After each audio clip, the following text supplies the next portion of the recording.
దశమహావిద్యల్లో ఒక శక్తి చిన్నమస్త అని చెప్పబడుతున్న శక్తి ఉన్నది. ఆ చిన్నమస్తకే వజ్రవైరోచని, ప్రచండ చండీ అనే పేర్లు కూడా ఉన్నాయి. ఇది ఒక అద్భుతమైన ఉపాసన సంప్రదాయం. ఆ వజ్రవైరోచని, ప్రచండ చండీ, చిన్నమస్త అనేటువంటి స్వరూపమే ఈ రేణుకాదేవి యొక్క స్వరూపము. అక్కడ మస్తకము ఛేదము చేయడం అనేది చిన్నమస్త. అక్కడ జమదగ్ని అనే మాట కానీ, రేణుక అనే మాట కానీ ఈ రెండు సంకేతార్థములే. అందుకు రేణు అనే మాటే అణు అనే దాన్ని తెలియజేస్తుంది. సూక్ష్మమైన అణువులో ఉండేటటువంటి శక్తి యొక్క విస్ఫోటనమే అక్కడ రేణుక అని చెప్పబడుతున్నది. అణువులో కూడా దాగి ఉన్నటువంటి అత్యంత సూక్ష్మమైన శక్తి తత్వాన్ని రేణుకగా చూపిస్తూ ఉన్నారు. అందుకే పేరులోనే ఉన్నది అటువంటి పరమార్థం. ఇక్కడ తిరిగి రేణుకాదేవి బ్రతికిన తర్వాత సంతోషించి జమదగ్ని రేణుకులు పరశురాముణ్ణి దీవించారు. చక్కగా కాలం గడుస్తున్నది. ఈ లోపల కార్తవీర్యార్జునుడు అక్కడికి రావడం, జమదగ్ని ఆశ్రమంలో ఉన్నటువంటి కామధేనువుని బలంగా తీసుకోవడానికి ప్రయత్నించడం, జమదగ్ని అడ్డుకోవడం, ఆ కార్తవీర్యార్జునుడు అహంకారంతో జమదగ్నిని సంహరించడం జరిగింది. అప్పుడు ఎక్కడో తపోదీక్షలో ఉన్నటువంటి పరశురాముడిని ఉద్దేశించి తల్లి బిగ్గరగా పిలిచిందిట ఏడుస్తూ. అప్పుడు పరశురాముడు వచ్చాడు, ఆగ్రహోదగ్రుడయ్యాడు. అందుకు తల్లి యొక్క బాధను చూశాడు. ప్రతీకారం తీర్చుకున్న దలచి 21 మార్లు క్షత్రియ సంహారం చేస్తాన్ని అని సంకల్పించుకున్నాడు. అప్పుడు ఆ తల్లి చెప్పిందిట, నీ తండ్రికి దహన సంస్కారం చేయాలి అంటే నువ్వు ఒక కాడి తీసుకో, ఒకవైపు నీ తండ్రి శవాన్ని, ఇంకోవైపు నన్ను పెట్టు, అలా తీసుకువెళ్ళు. ఏ క్షేత్రం వద్ద ఆకాశవాణి యొక్క ప్రేరణ లభిస్తుందో అక్కడ నీ తండ్రిని దహనం చేయి, నీ తండ్రితో పాటు నన్ను దహనం చేయను. సరేనని బయలుదేరాడు ఆయన.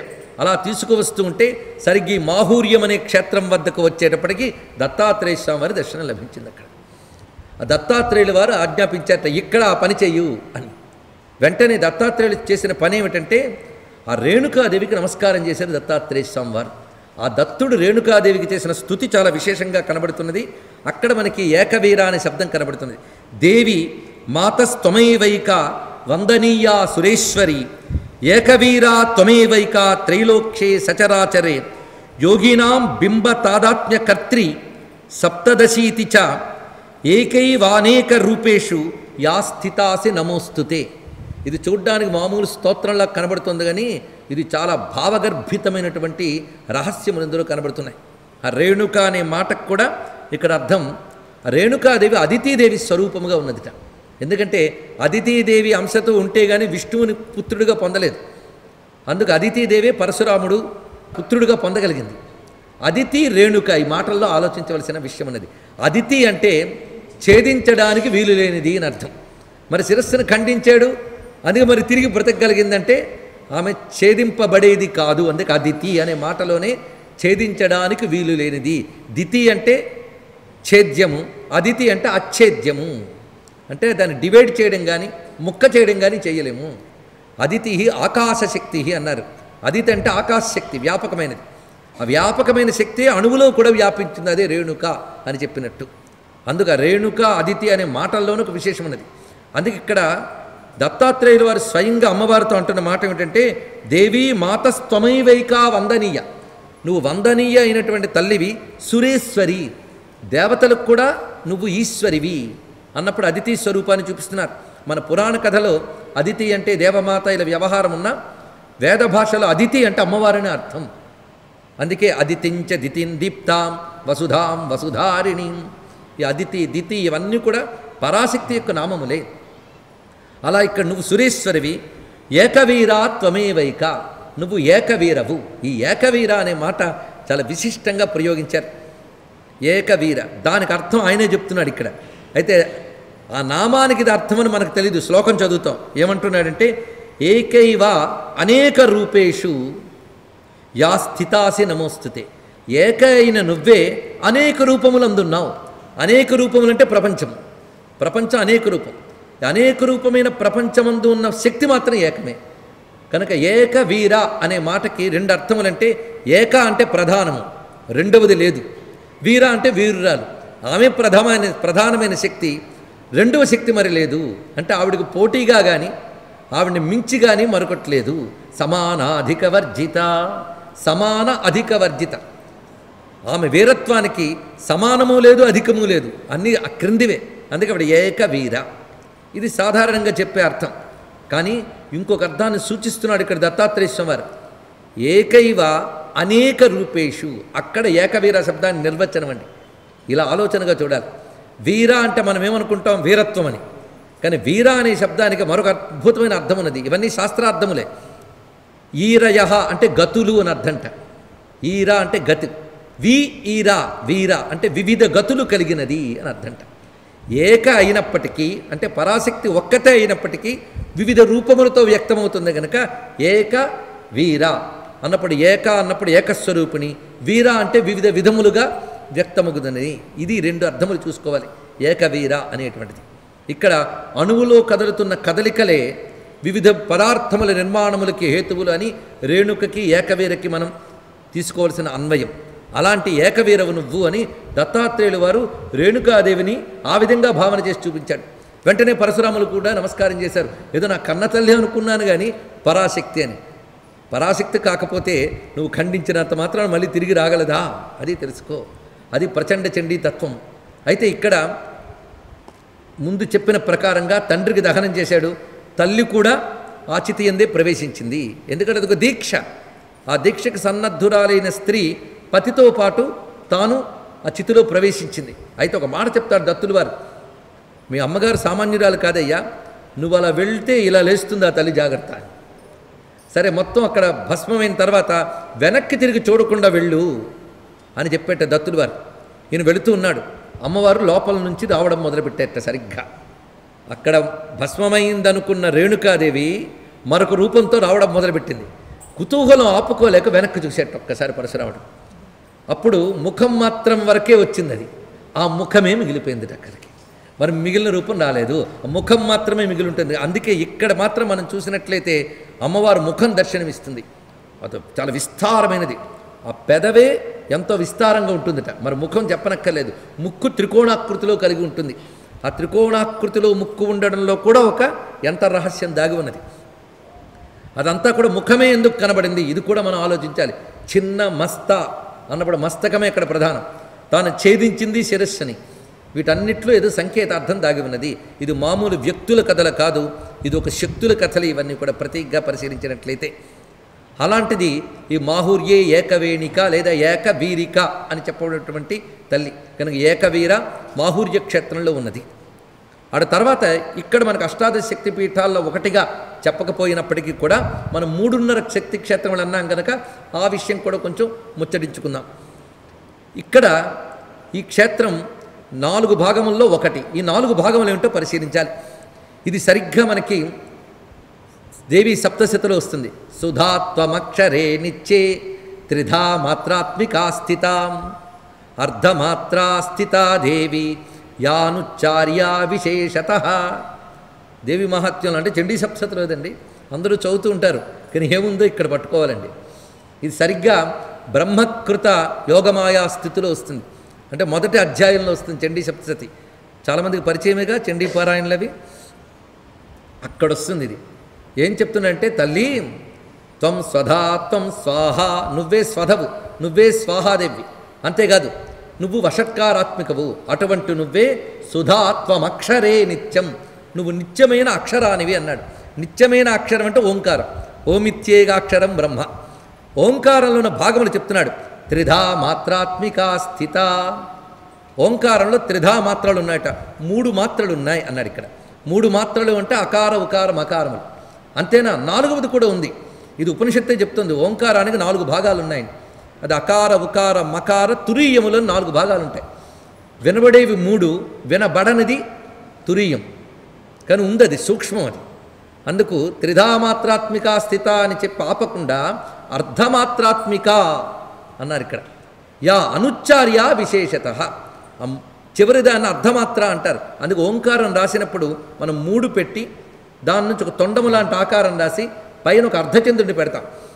అది ఓం అన్నప్పుడు ఆ పైభాగాన్ని తెలియజేస్తుంది అర్ధచంద్రుడు. అది అర్ధమాత్ర. మాత్ర అంటే ఒక స్వరము ఉచ్చరించినప్పుడు పట్టే కాలాన్ని మాత్ర అంటారు. కానీ ఆ ఊ మా అయిన తర్వాత అని చిట్ట చివరి చెప్పబడుతున్నది. అది యా అనుచ్చార్య విశేషత, అది విశేషంగా ఉచ్చరించలేము అన్నారు. అనుచ్చార్య విశేషత. అందుకే దానికి ఏమాత్ర అన్నారు, అర్ధమాత్ర అన్నారు. అందుకే మనం 3.5 అన్నాం. అందుకు అర్ధమాత్ర అన్నాం. కానీ అర అంటే తక్కువేం కాదు, అది అక్కడ శక్తి చాలా ఉన్నది. అందుకు 3.5 అని చెప్పడానికి కారణం ఏంటంటే అక్కడ సప్తశతి వాక్యంలో అర్ధమాత్రను దృష్టిలో పెట్టుకుని ఈ మాట చెప్పడం జరిగింది. మనకి రెండవదైన తులజాపూర్ గురించి చెప్పుకోవాలి కదా. ఈ తులజాపూర్ అనేటువంటిది కూడా మనకి మహారాష్ట్రలో కనిపిస్తున్నటువంటి సోలాపూర్ జిల్లాలో ఉన్నది. ఈ తులజాపూర్ యొక్క ప్రత్యేకత విశేషంగా ఈ తల్లి గురించి స్కాంద పురాణంలో సహ్యాద్రి ఖండంలో చాలా విశేషంగా కనబడుతున్నది. సహ్యాద్రి ఖండం ఈ తల్లికి తురజ అనే పేరు స్కాంద పురాణంలో చూపించారు.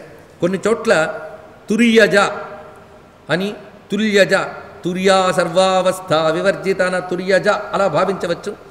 తుల్యజ, తులజ అని కూడా. తుల అంటే సమము, తులజ అంటే సమదృష్టితో గోచరించేది అని. అంటే సాధకుడైన వాడికి సమదృష్టి ఉంటేనే భగవత్ శక్తిని గ్రహించగలరు. అందుకే సమం సర్వేషు భూతేషు, అందరిలో సమముగా వ్యాపించినటువంటి శక్తి యందు దృష్టి పెట్టి శీతోష్ణ లాభాలాభ సుఖదుఃఖ ఈ ద్వంద్వములకు లోను కాకుండా ఉండగలిగే యోగం పేరు సమం.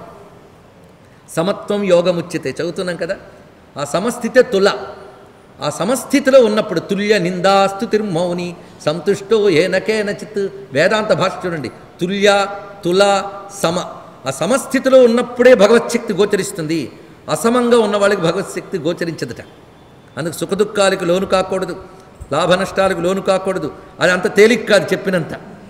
అది యోగం ద్వారా సాధ్యమవుతుంది. అది సాధ్యమైతే వాళ్ళు యోగి అంటారు. యోగులు అంత తేలిగ్గా దొరుకుతారా? యోగం అంత తేలిగ్గా దొరుకుతుందా? తేలిగ్గా దొరికితే యోగం ఎలా అవుతుంది? అది కూడా మామూలు వస్తువే అవుతుంది. కష్టించి సాధించాలి. అది సమత్వం యోగముచ్యతే. ఆ యోగము ద్వారా జ అంటే కలుగునది. అది తులజ అనే నామంలో మనం యోగము ద్వారా లభించేటటువంటి చిచ్చక్తే తులజ ఈ భావంతో చూడాలి. ఇక్కడ ఈ తల్లి యొక్క విశేషమైన క్షేత్రం ఇది. ఈవికి భవాని అనే పేరు కూడా ఉన్నది. తులజా భవాని అని వ్యవహారం. ఇక్కడ పర్వతం పేరు యమునాచలం.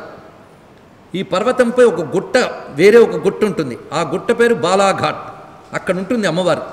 ఈ అమ్మవారి సమీపంలో దత్తాత్రేయ స్వామి వారి ఆలయం ఉన్నది, నృసింహస్వామి ఆలయము, లక్ష్మీనారాయణ ఆలయము ఉన్నది. పైగా ఈ అమ్మవారిని రామచంద్రమూర్తి కూడా ఆరాధించాడని స్కందపురాణం చెప్తున్నటువంటి మాట. మనకు తెలిసి ఇటీవల కాలంలో ఛత్రపతి శివాజీ ఈ తల్లి యొక్క ఉపాసనతో దివ్య ఖడ్గాన్ని పొందాడని కథ. ఇదే కథ శ్రీశైల భ్రమరాంబ వద్ద కూడా చెప్తారు. అయితే ఏది సత్యమని గోల పెట్టుకునే కంటే అమ్మవారు ఖడ్గం ఇచ్చారు. అది అక్కడ వాళ్ళు అదనుకోనియండి, ఇక్కడ వాళ్ళు ఇది అనుకోనియండి. ఎవరి భావాన్ని మనం ఏం అనద్దు. కానీ తులజా భవాని అని చాలా శక్తివంతమైన క్షేత్రం, సామాన్యం కాదు ఈ క్షేత్రము. ఆ తర్వాత సప్తశృంగి. ఈ సప్తశృంగి చాలా దివ్యమైనటువంటి మరొక క్షేత్రం. శృంగం అనగా శిఖరం. 7 శిఖరాలు ఉన్నటువంటి పర్వత ప్రాంతంపై ఉన్న తల్లి గనక ఈ క్షేత్రం పేరు సప్తశృంగి అని చెప్పబడుతున్నది. ఇది చాలా ఎక్కువ కష్టపడి వెళ్ళవలసిన క్షేత్రమే. ఆ తోవలో వాటికి సంబంధించిన ఉపాసనలు తెలిసినటువంటి వారు ఉన్నారు. ఈ సప్తశృంగి దగ్గరున్న అమ్మవారు 18 చేతులతో ప్రకాశిస్తూ ఉంటారు. ఒక విశిష్టమైన రూపం ఇది. ఇక్కడ 6 తీర్థాలు ఉంటాయట. గణేశ తీర్థం, గంగా తీర్థం, యమునా తీర్థం, కాళికా తీర్థం, చంద్రతీర్థం, సూర్యతీర్థం అని. మరొక విశేషం ఏంటంటే 3 సంధ్యల్లో 3 రకాలుగా కనబడుతుంది రండి అమ్మవారు. ఆ తల్లే అక్కడ కానీ పనిగట్టుకుని ఒక రోజు మనం పరిశీలిద్దామని 3 సంధ్యల్లో దర్శనానికి వెళ్తే ఒక్కొక్క సంధ్యలో ఒక్కొక్కలా కనబడుతుంది. ఒక విశేషం. ఇక్కడికి సమీపంలోనే మత్స్యేంద్రనాథుడు, మనకి నాథ సంప్రదాయంలో గోరక్షనాథుడు, మత్స్యేంద్రనాథుడు చాలామందికి తెలుసు. మత్స్యేంద్రనాథుని సమాధి ఇక్కడ ఉన్నది. అదొక విశేషం.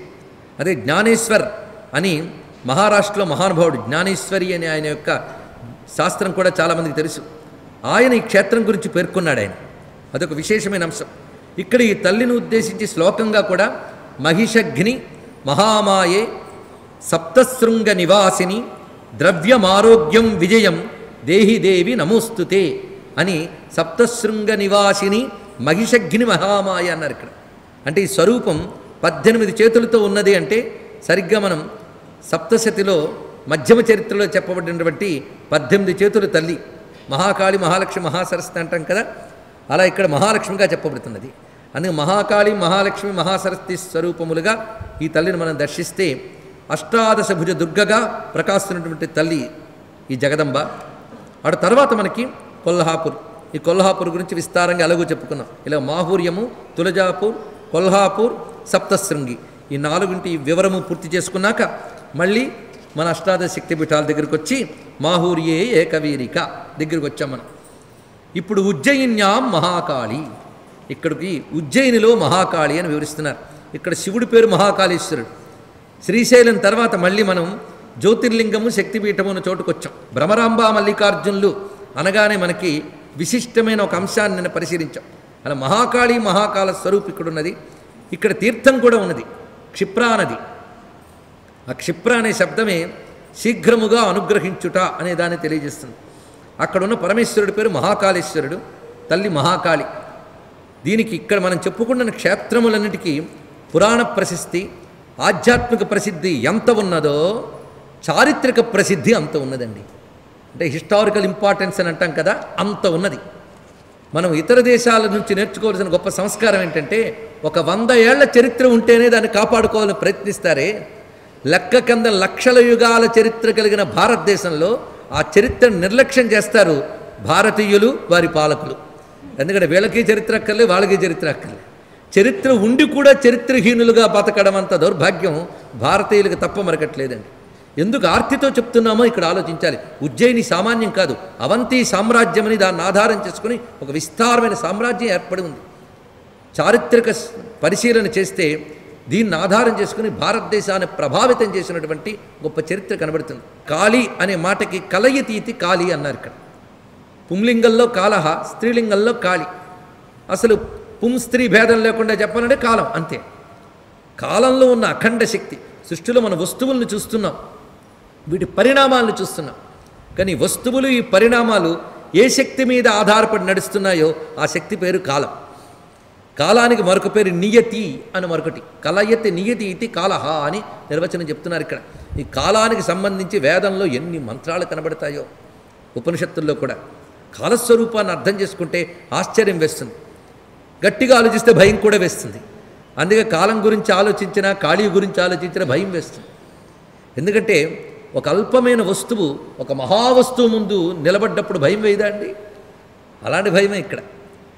కాలం ఎలాంటిదంటే, కారే రాజులు రాజ్యములు కలుగవే గర్వోన్నతించెందరే వారేరి సిరి మూటగట్టుకుని పోవంజాలరే కాలో జగద్భక్షక.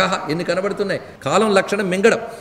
అందుకే అమ్మవారు చూడండి ఎప్పుడు నోరు తెరుచుకుని ఉంటుంది, ఓపెన్ మౌత్. ఎప్పుడూ నోరు తెరిచే మూసి ఉండదు కాళీదేవి. పైగా 4 వేలాడు వేసి ఒకటి ఉంటుంది, లలజ్జిఫ. ఆ నోరు తెరుచుకోవడంలో ఉద్దేశం ఏంటంటే ఎల్లవేళలా కాలం లక్షణం మింగడమే. నిన్నేమైంది, వెళ్ళిపోయింది. ఇప్పుడు ఫ్రెష్ అనుకుంటుంది ఈ టైము, ఇది వెళ్ళిపోతుంది. ఎందరందరూ వెళ్ళిపోయారో ఇవన్నీ ఆలోచిస్తూ ఉంటే ఒక విధంగా భయం వేస్తుంది, ఒక విధంగా ధైర్యం కూడా కలుగుతుంది. ఎవడ అహంకారం ఎంతకాలం, అన్నీ వెళ్ళిపోవలసినవే. పైగా నల్లగా ఉంటుంది తల్లి. నల్లగా ఉండడం అంటే అంతుపట్టదు. కాలం యొక్క స్వరూపం అంతుపట్టదు.